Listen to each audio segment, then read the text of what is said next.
Nadia, tell us the damage you're seeing and how are those levees holding?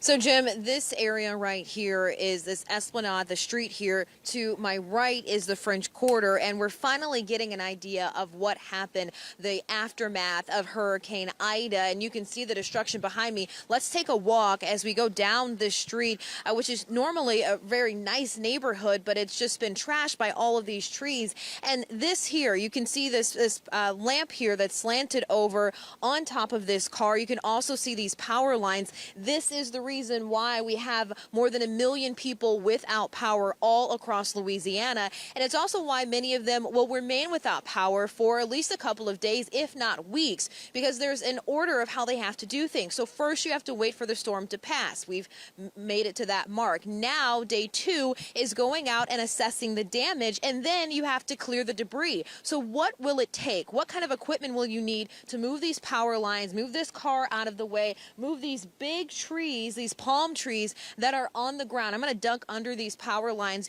We're assuming all of them are dead, but just to be safe, you have all of these palm trees now that are blocking the road for people who are trying to get in and out of their house, and that includes emergency crews. So we know that New Orleans EMS is down right now. Their service was down during the height of the storm because it was too dangerous. Imagine an emergency vehicle going up and down this street and the lamp pole falling on a car or one of these trees falling on top of someone. It's the reason why their services were down during the storm, and also people were told to evacuate or find shelter because this is how someone died. We know at least one person died from a tree falling on top of them.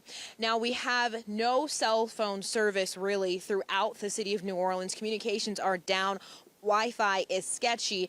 The power is out. All of the above is happening because of Hurricane Ida. No timeline on when we might get power, but this is what people are waking up to. Many of these homes, all of them really in New Orleans, unless they have their own generator, without power this morning, so they had to wait till the sunrise. People are coming out of their homes and seeing what is really destruction left after a Category 4 storm came through this city. Jim? Yeah, shows you the power of those winds, no question. Nadia Romero there in New Orleans, thank you. CNN meteorologist Chad Myers, he's also been covering this. A lot of concerns as this came in.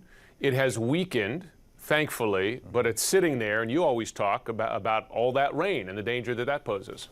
This is a tropical system. If you've ever been in the tropics and it rains like at 2 o'clock in the afternoon, you think, how can this much water be falling out of the sky? Yeah. Well, that's what we have here in a wide area. How much water can fall out of the sky in 1 hour, and it's been 1 or 2 hours, 1 or 2 hours of 2 inches an hour. So it doesn't take long to get to 4 inches right at that point in time. Something else we have going on too, all these flash flood warnings. I counted them a little earlier. 17 different flash flood warnings, some being flash flood emergency, which means it's going on right now and people are in danger, and that's still going on because it's still raining.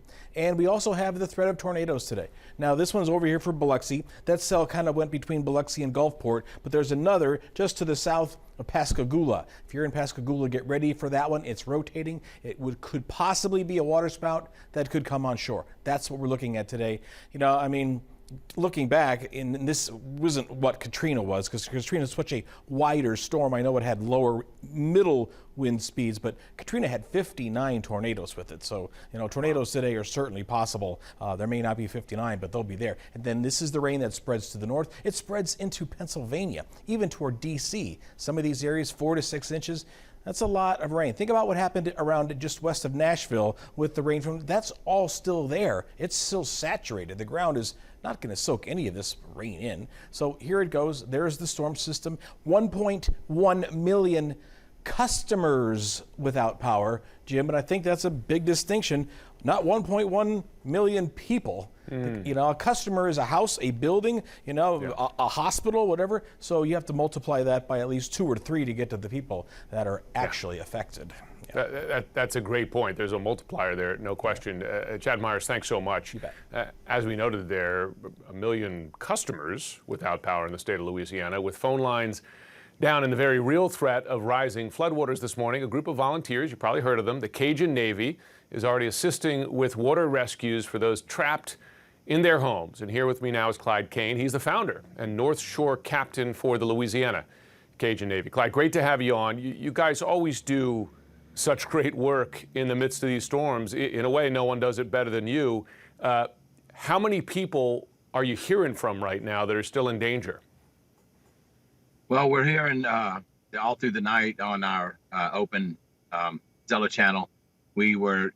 They gave out our number, especially my business number, and we were hearing. I was back-to-back calls, LaPlace, all the different areas down there with people in their families, entire families, from children all the way to elderly, trapped in their attics with water rising. We've got teams down there heading down that way and are down that way right now. Started at dawn, as soon as the winds died down, to get out into those areas and start helping everyone. Yeah, when I hear people fleeing to their attics as the water rises, it brings back bad memories from Katrina, where we saw so much of that. With comms down, though, I wonder, cell towers down and so on, how are people getting in touch with you? Well, that was the key, was to get all that information in as quickly as possible while we had comms up. So we were working our Zello channel, our open Zello channel, official Louisiana Cajun Navy channel, and also taking all of the messages coming in from Facebook, and of course my business line. I was 911 for about 6 or 7 hours, and just routing everybody to one central location, to where immediately when we started doing rescues and deployed to their area, we would have an active list, and we could coordinate with other groups as to, once we got there, who had been rescued, who had not been rescued. Can you give us a sense of some of the folks you've been able to get to safety? I don't have any real reports out at this moment. It just everyone just got out, our teams, and I haven't got a solid report of, there was so many people from apartment buildings with blown off roofs to, like I said, right there in LaPlace and a lot of the areas right there, besides down in Houma, where obviously that was all devastated. Just getting in those calls and getting them out. So we're really having everyone's active right now. They're not going to have time to get on a line or anything. So that's why I have Jordy, the fleet captain. He's out there running the boats, and I'm about to do wellness checks around here and make sure roads are clear. And where I live in Hammond, Louisiana, and before I head out. I'm always very careful with these storms, because oftentimes there's a lag time, right, in terms of how bad the damage is, how many people are in danger. Do you have any sense, you've got a lot of experience in the midst of hurricanes like this one, of just how bad this was? Well, you can count on a lot of impassable roads, of course, low-lying areas, roads flooded. We have to first get out there and, make sure that we have our crews in front of us that have chainsaws and ATV vehicles and whatnot, to make sure we can clear paths to get there. Of course, that's the biggest part, is routing everybody in safely. We've done it out in the nighttime before and stuff. And, places like Houston and all, we don't have a bunch of trees in downtown Houston and those areas that we had to deal with. But having to deal with the down, all the destruction, the devastation, that's debris that's blown around, as well as trees and power lines. You can't just go and cut a tree that's on a road. So there's a lot of navigation we got to do there. But fortunately, LaPlace is right off of I-10, and our teams were set up at different ends there, sheltered in place, to be able to go right in. And they're there on the ground, their boots on the ground right now. Listen, I know that our viewers, when they watch people like you doing your best to help, they often want to know how best they can help. Is there a way you recommend that people help you guys, help the Cajun Navy, and are you getting all the resources you need?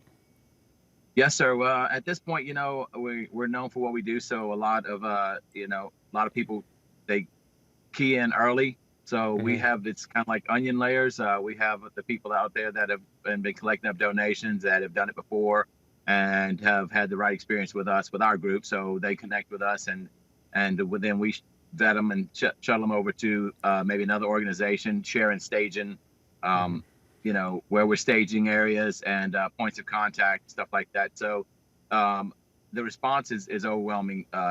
Everyone's, because we've been out there helping everyone else. So, they've all come to our aid. We've had a tremendous response there. And like I said, there's just people with semi trucks and gas and fuel and everything ready to come in. Again, it's all about having passable roads. But before we go, one bit of good news, at least so far, seems to be that the levees in and around New Orleans seem to have held, that all that work and money put into them post-Katrina may have made a difference here. I mean, is that what you're seeing? Yes, sir. It seems to be that way. Of course, some of the levees popped because of the amount of water, but and we did have one levee failure. Not sure if that was one that was out. I'm sure it wasn't one that had been repaired. Maybe was needing to, and one of those areas. But that's all information that's on our Zello channel that was back and forth being confirmed. But we heard there was 22 barges. You hear a lot of stuff. A lot of people reporting out there, sensationalizing things. But right at this point, I've only heard of one levee failure and some breaches and stuff like that. But yes, the levee seems to have held up right.